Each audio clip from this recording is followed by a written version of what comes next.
Hello दोस्तों, आज की वीडियो बहुत ही स्पेशल, बहुत ख़ास है क्योंकि आज की इस वीडियो में मैं एक ऐसे दवा के बारे में बताने वाला हूं जिसका इस्तेमाल लोग बहुत अधिक करते हैं, बहुत गलत तरीके से करते हैं और कहीं ना कहीं उनके शरीर को साइड इफ़ेक्ट भी होता है। और कुछ लोगों को तो ये दवा बिल्कुल लेनी ही नहीं चाहिए और वो भी इस दवा का सेवन करते हैं और जाने अनजाने में उनको बहुत सारा साइड इफ़ेक्ट हो जाता है और पता भी नहीं चलता है कि किस दवा से उनको साइड इफ़ेक्ट हुआ है। तो आज की वीडियो अगर देख लेते हैं तो कहीं न कहीं फ्यूचर में आपके बहुत काम आने वाली है, तो बिना स्किप के इस वीडियो को पूरा देखिएगा।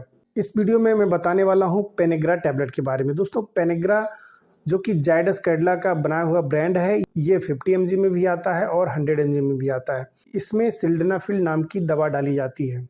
दोस्तों, इसकी एमआरपी 390 रुपये है और ये 4 टैबलेट की पैकिंग में आती है। इसकी पैकिंग को आप देख सकते हैं। इसका इस्तेमाल बहुत अधिक किया जाता है सेक्सुअल एक्टिविटी को बढ़ाने के लिए, सेक्सुअल टाइमिंग को बढ़ाने के लिए और सेक्सुअल पावर को बढ़ाने के लिए इस दवा का इस्तेमाल लोग करते हैं और सही भी है। लेकिन कुछ लोगों को इसका इस्तेमाल बिल्कुल नहीं करना चाहिए। तो आगे हम वीडियो में जानेंगे कि किन लोगों को और किस कंडीशन में इस दवा का इस्तेमाल नहीं करना चाहिए। उससे पहले जान लेते हैं इस दवा के इस्तेमाल के बारे में, इसके मोड ऑफ एक्शन के बारे में। तो ये स्पेशली इरेक्टाइल डिस्फंक्शन के केस में यूज़ में ली जाती है, इम्पोर्टेंस के केस में इस्तेमाल में ली जाती है। जिन पुरुषों में सेक्सुअल पावर की कमी होती है, सेक्सुअल एक्टिविटी की कमी होती है, या फिर उनमें इरेक्शन नहीं होता है, या फिर वो जल्दी डिस्चार्ज कर जाते हैं, तो इस तरह के केसेस में पेनेग्रा टैबलेट का यूज़ किया जाता है। दोस्तों, बात कर लेते हैं ये दवा काम कैसे करती है। तो ये आपके बॉडी में जाने के बाद में पेनिस की जो वेन्स होती हैं, ब्लड वेसल्स होती हैं, उनको रिलैक्स करता है। उसके बाद में उनमें ब्लड फ्लो को इंक्रीज़ करने का काम करता है, जिससे उनका टेम्परेचर बढ़ जाता है, जिससे उस एरिया की जो ब्लड प्रेशर होती है वो बढ़ जाती है और एकाएक उनमें सेक्सुअल एक्टिविटी बढ़ जाती है। सेक्स करने की जो पावर होती है वो बढ़ जाती है और सेक्सुअल टाइमिंग जो होती है बढ़ जाती है। दोस्तों, आइए जान लेते हैं कि इस दवा को यूज़ करने के दौरान किन किन बातों को ध्यान में रखना चाहिए, जिससे भविष्य में इस दवा के इस्तेमाल से हमको कोई भी साइड इफ़ेक्ट ना हो और हमको किसी भी सीरियस कंडीशन का सामना ना करना पड़े।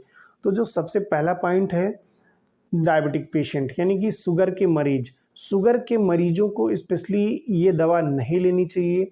हाँ, हालांकि जो यंग मरीज हैं यानी कि जो नौजवान डायबिटिक पेशेंट हैं, वो इस दवा का इस्तेमाल कर सकते हैं क्योंकि उनकी इम्यूनिटी अच्छी होती है, उनमें सहनशीलता होती है। इस दवा को इस्तेमाल करने के दौरान उनके शरीर को कोई भी साइड इफ़ेक्ट नहीं होगा।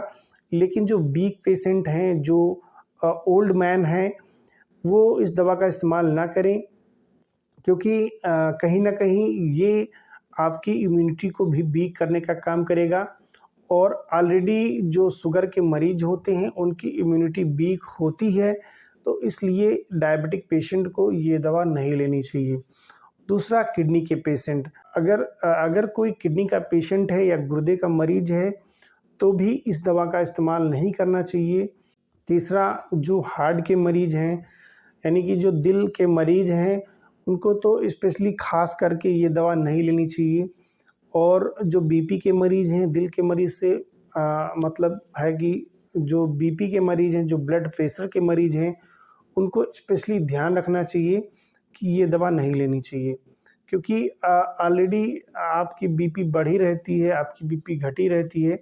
तो जब आप इस दवा का सेवन करते हैं तो आपकी बीपी एकाएक इंक्रीज़ हो जाती है कुछ समय के लिए, तो उसमें आपको खतरा हो सकता है। तो स्पेशली जो किडनी के पेशेंट हैं या जो शुगर के पेशेंट हैं या जो हार्ट के पेशेंट हैं, तो उनको बहुत जो है ध्यान रखना चाहिए। उनको अपने स्वास्थ्य के प्रति जागरूक रहना चाहिए और इस दवा का सेवन नहीं करना चाहिए। चौथा, जो वीक मरीज़ हैं यानी कि कुछ मरीज़ में देखा जाता है कि उनको एड्स की दिक्कत है, एचआईवी की दिक्कत है, बहुत ज़्यादा वीक हैं, तो स्पेशली उनको भी ध्यान रखना चाहिए कि इस दवा का सेवन नहीं करना चाहिए।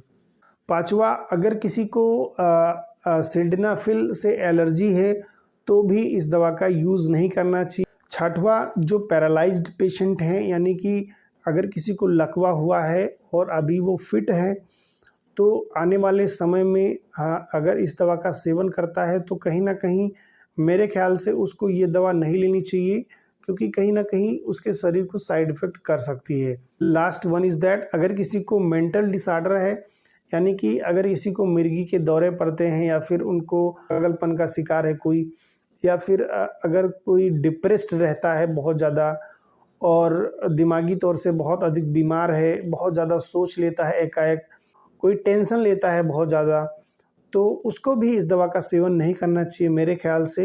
हालाँकि मैं किसी को सजेस्ट नहीं कर रहा कि किसको लेना चाहिए, किसको नहीं लेना चाहिए, लेकिन मेरा काम है आपको जागरूक करना, अवेयर करना। तो ये वीडियो स्पेशली जागरूकता के पर्पज़ से मैं बना रहा हूँ, क्योंकि आप कोई भी वीडियो उठा के देख लीजिए, आपको कोई भी इतने अच्छे से, इतने डीपली तरीके से, इतनी गहराई से आपको कोई भी नहीं समझाएगा कि आपको ये दवा लेनी चाहिए कि नहीं लेनी चाहिए। क्योंकि बहुत सारे लोग व्यूज़ के चक्कर में तारीफ़ कर देते हैं प्रोडक्ट का, साल्ट का, लेकिन दोस्तों जो हकीकत होती है उसको नहीं छुपाना चाहिए। दोस्तों अगर आप इन तमाम बातों का ध्यान रखते हैं तो आपके शरीर को आने वाले समय में, यानी कि भविष्य में आपको ऐसी समस्याएँ नहीं होंगी। दोस्तों अगर आप इन बातों का ध्यान रखते हैं, अगर आपको इस तरह की दिक्कत है, अगर आप डायबिटिक पेशेंट हैं या हार्ट पेशेंट हैं या किडनी पेशेंट हैं या आप बहुत ज़्यादा वीक हैं, या अगर आपको मेंटल डिसऑर्डर है, इस तरह की समस्या रहती है, तो आपको स्पेशली ध्यान रखना चाहिए कि इस दवा का सेवन नहीं करना है आपको। दोस्तों अगर इसके डोजेज़ की बात करेंगे तो इसका इस्तेमाल आपको महीने में 3 से 4 बार आप कर सकते हैं। हालाँकि ये ओवरडोज़ हो जाता है। महीने में 2 या 3 टैबलेट आप ले सकते हैं, ज़्यादा नहीं लेना चाहिए, क्योंकि जो नॉर्मल लोग हैं उनकी सेक्सुअल एक्टिविटी पे भी ये असर डाल सकती है। दोस्तों बात कर लेते हैं इसका लेने का सही समय क्या होता है। तो अगर आपको ये टैबलेट लेनी है तो सेक्सुअल एक्टिविटी के 30 मिनट पहले, यानी कि आधा घंटे पहले इस टैबलेट का सेवन किया जा सकता है। दोस्तों अगर इसके साइड इफ़ेक्ट की बात करेंगे कि जनरली अगर आपको ये दिक्कत नहीं है, मतलब जो मैंने कंडीशंस बताए, अगर आपको ये प्रॉब्लम नहीं है और अगर आप नॉर्मल हैं, अगर आप फिट हैं, तो आपको क्या-क्या साइड इफ़ेक्ट्स हो सकते हैं। तो आपको हेडेक हो सकता है, आपका स्टमक अपसेट हो सकता है, आपको ब्लड विज़न की दिक्कत हो सकती है, डिज़ीनेस हो सकता है या नाज़िया की दिक्कत हो सकती है। इसी तरह के कुछ माइनर और कॉमन साइड इफ़ेक्ट्स होते हैं। हालाँकि इससे कोई घबराने की बात नहीं है। जो मैंने 7 पॉइंट्स बताए उसको ध्यान में रखना ज़रूरी होता है। आशा करता हूँ ये वीडियो आपको पसंद आया हो। वीडियो पसंद आए तो वीडियो को लाइक करें और शेयर करें। मैं मिलता हूँ आपसे किसी और वीडियो में, तब तक के लिए आपका बहुत-बहुत धन्यवाद।